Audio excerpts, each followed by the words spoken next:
Hello everyone, welcome to another blog of পুনমের গল্প। ফেসবুকে যারা আছো তাদের জন্য হ্যাশট্যাগ পুনমের গল্প, আর ইউটিউবে যারা আছো তাদের জন্য @পুনমের গল্প। ডেটটা ছিল এই ব্লগের 5th অগস্ট 2025, আমি যখন শ্যুট করেছি ব্লগটা।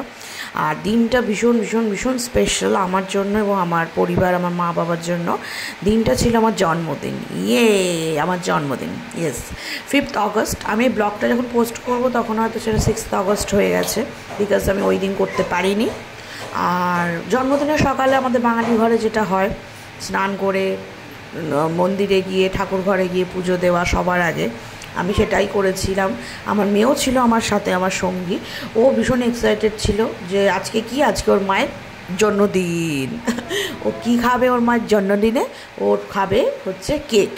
আমাদের বাঙালিদের ঘরে জন্মদিন বলতে যেটা আমরা সবার আগে বুঝি, পায়েস, তাও আবার মায়ের হাতে বানানো পায়েস। আমার মা তো অপূর্ব পায়েস বানায়, মানে যারা খেয়েছে তারাই জানে। তো এইটা হচ্ছে মা পায়েস বানিয়ে রেখেছে।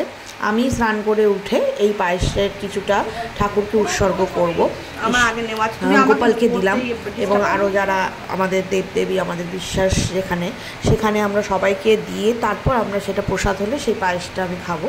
এইখানে মা সকালে উঠে সব সাজিয়েছে ঠাকুর দেবতাকে। আমাদের বাড়িতে বরাবরই ঠাকুর দেবতাকে অকেশনালি অনেক সাজানো হয়, শুধু জন্মদিন, বিবাহবার্ষিকী, বিভিন্ন রকম অনুষ্ঠানে। এই যে মেয়ে বসে গেছে আমার সাথে যথারীতি, তোমরা দেখতে পাচ্ছ যে এখানে মেয়ে আমার সাথে বসে, এই আমি পুজো করতে বসলাম, ঠাকুরকে পায়েস দিলাম, আর ও আমার সাথে বসবে। এইটা অ্যাকচুয়ালি আমাদের প্রতিদিনকার কাজ, কিছু বলার নেই।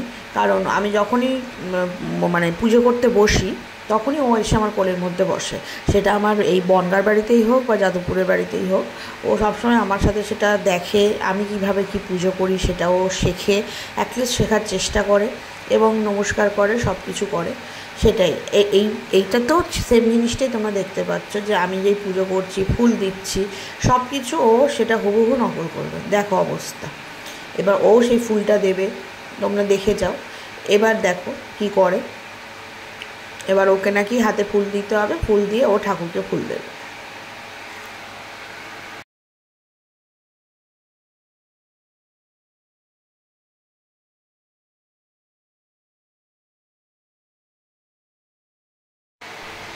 আর আমার জন্মদিনে আমাদের যারা নেই এখন পার্থিবভাবে আমাদের সাথে, আমাদের ঠাকুরদা, ঠাকুমা, দাদু, দিদা, আমাদের পূর্বপুরুষ যারা আছেন, তাদেরকে স্মরণ করাটা খুব দরকার বলে আমার মনে হয়। শুধু জন্মদিন বলে না, প্রত্যেকটা দিন তাদের আশীর্বাদ মানে এক্সপেক্ট করাটা বা তাদের থেকে আশীর্বাদ চাওয়াটা খুব দরকার। আর আমার এই হলো আমার দিদার মূর্তি, মানে আমার ঠাকুমা চলে যাওয়ার পর থেকে আমার বাবা মানে পরে এটা বানিয়েছিলেন, তাকে মানে তাকে আরও ভালোভাবে তিনিও আমাদের সাথে আছেন আমাদের বাড়িতে। সেইটাই আর কি, এই বাড়িটা সবই তার হাতে করা, এবং আমাদের জীবনে একটা বিশাল বড় পার্ট তিনি, দিদা। আমি দিদা বলেই ডাকি বরাবর। আর আমাদের এই হিন্দু বাঙালির মতে জন্মদিন বলতে যেটা, এই যে আশীর্বাদ করা, মায়ের পায়ের ফুল এনেছিলেন বাবা। আজকে মঙ্গলবার, যেহেতু আমার জন্মদিনের দিনটা ছিল মঙ্গলবার, 5th অগস্ট, তো এইটা ছোটোবেলা থেকে আমার কাছে খুব স্পেশাল। মানে আমার মা বাবা, আমার ঠাকুমা আমার আশীর্বাদ করতেন, ধান দুব্য দিয়ে প্রদীপের তাপ দেওয়া হতো। এইটা হচ্ছে আমার কাছে খুব স্পেশাল। আমি জন্মদিনে খুব উল্লাসটা কোনোদিন খুব একটা পছন্দ করি না, যে উল্লাস করতে হবে বা বন্ধু বান্ধবদের সাথে বিশাল বড় একটা পার্টি থ্রো করতে হবে, না। আমার বরাবরই ছোটোবেলা থেকে জন্মদিন হয়। আমার ছোটোবেলা থেকে বহু বন্ধুরা প্রত্যেক বছর আমার জন্মদিনে আসতো। এখন তো বিভিন্ন কারণে সবাই ব্যস্ত, তাই আসতে পারছে না, বা আমিও সেইভাবে মেয়ে হওয়ার পর থেকে ন্যাচারালি জীবনটা তো অনেকটাই পরিবর্তন হয় একটা সন্তান আসলে, সেইভাবে পরিবর্তিত হয়েছে আমার জীবনটা। কিন্তু এই জিনিসটা কিন্তু কনস্ট্যান্ট রয়ে গেছে এখনও অবধি। আমার মা বাবা আমাকে আশীর্বাদ করছে ধান দুব্য দিয়ে, এইটা আমার কাছে একটা বিশাল বড় পাওয়া। এবং সেই সেম জিনিসটা আমি আমার মেয়ের মধ্যেও ফরওয়ার্ড করার চেষ্টা করি। ওর সবে 1 বছর জন্মদিনে আমরা পালন করেছি, এবং সেই 1 বছর জন্মদিনটা আমি চেয়েছিলাম যে সবাই ওকে আশীর্বাদ করুক, হিন্দু বাঙালি ঘরে যেটা হয়, এবং সেটা হয়েছে। বা আগামী দিনেও জন্মদিন আসছে, তো দেখা যাক কীভাবে কী করা যায়। ও কিন্তু আমার পাশে বসে রীতিমতো সব রিচুয়ালগুলো ফলো করছে, যখন আশীর্বাদ করা হচ্ছে মাথা নিচু করছে।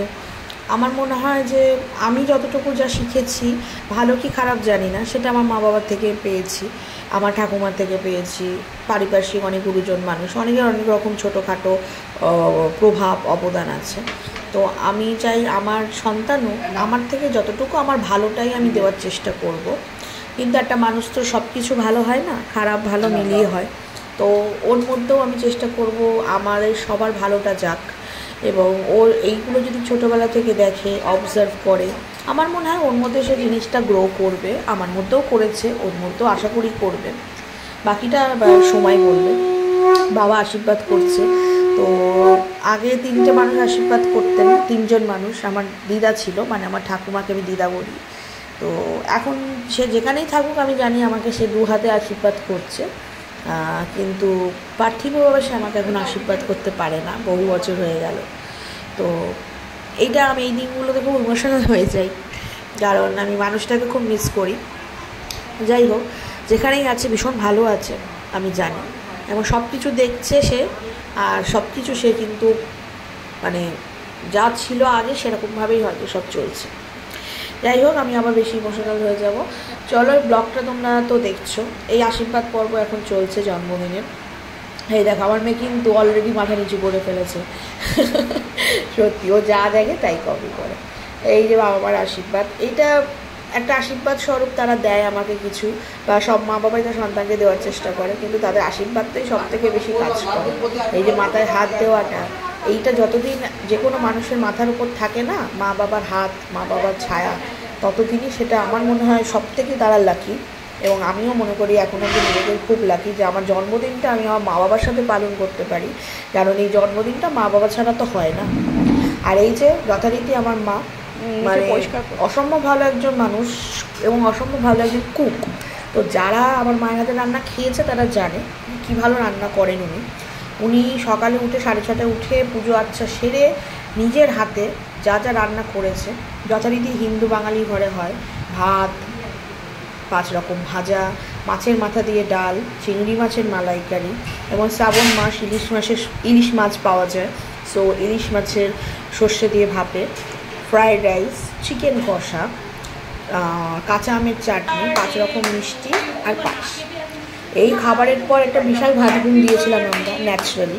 তারপরে সন্ধ্যেবেলা এসে গেল, আর সন্ধ্যেবেলা যথারীতি বাঙালি সব কিছু রীতিনীতি পালনের পরও আমাদের জীবনে একটু ব্রিটিশ ঘরানা তো ঢুকে গেছি সবার জীবনেই, যে আমরা কেকটা না কাটলে ঠিক এখনকার দিনে জন্মদিন মনে হয় না। আমার ওই ছোটো মেয়েটা সকাল থেকে বলে যাচ্ছে, মায়ের জন্মদিনে কী খাবে, ও কেক খাবে।